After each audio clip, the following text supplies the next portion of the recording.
बंधुओं, हम इस पृथ्वी पर व्याप्त चराचर व्यवस्था में समस्त प्राणियों में सबसे सर्वोत्कृष्ट, बुद्धिजीवी, विवेकशील, सामाजिक एवं भावनात्मक प्राणी हैं।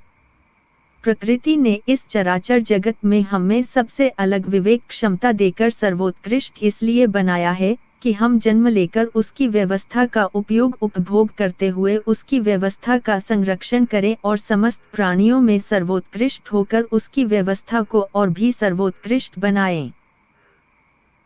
परंतु हम जन्म लेकर सामान्य जीवन जीते हुए जो जैसे मिला उसमें काट छाट कर अपने को सर्वोत्कृष्ट बनाने और प्रदर्शित करने में व्यस्त और मस्त हैं।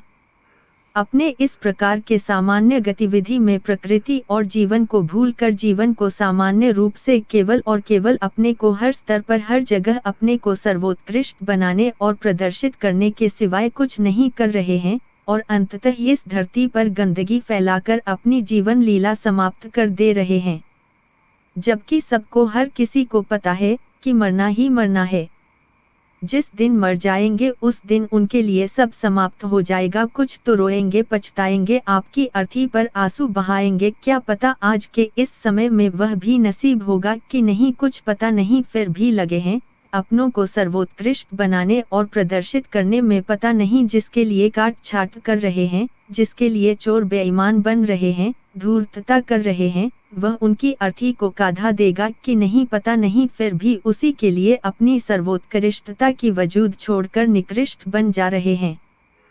सब के लिए नहीं, किसी के लिए तो सही, चाहे किसी के लिए ऐसा किए तो उसके लिए तो निकृष्ट ही हो, अन्य के लिए कुछ नहीं, सामान्य हो। चाहे किसी के लिए कितना भी कर दो, सामान्य तो सामान्य ही रहोगे जब तक कि समाज के लिए कुछ नहीं किए, लोक के लिए कुछ नहीं किए। यह जीवन लोक जीवन है। आपके एक एक गतिविधि से लोक पर प्रभाव पड़ता है। भले आपका जीवन सामान्य हो परंतु आपके जीवन से लोक पर प्रभाव पड़ता ही पड़ता है, अच्छा या खराब।